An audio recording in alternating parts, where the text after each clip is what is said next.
আফগানিস্তানের কাবুল বিশ্ববিদ্যালয় ক্যাম্পাসে বন্দুকধারীদের হামলায় শিক্ষার্থীসহ কমপক্ষে ২২ জনের মৃত্যু হয়েছে, আহত হয়েছে আরও ২২ জন।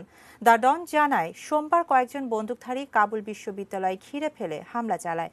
এ সময় বিশ্ববিদ্যালয়টিতে একটি বইমেলা চলছিল। বইমেলায় যোগ দিতে সেখানে উপস্থিত ছিলেন আফগানিস্তানে নিযুক্ত ইরানের এক রাষ্ট্রদূত। প্রত্যক্ষদর্শীরা জানায়, হামলার সময় পালাতে থাকা শিক্ষার্থীদের লক্ষ্য করে গুলি ছুটতে থাকে বন্দুকধারীরা। যে শিক্ষার্থীকে তারা দেখেছে তাকেই গুলি করেছে।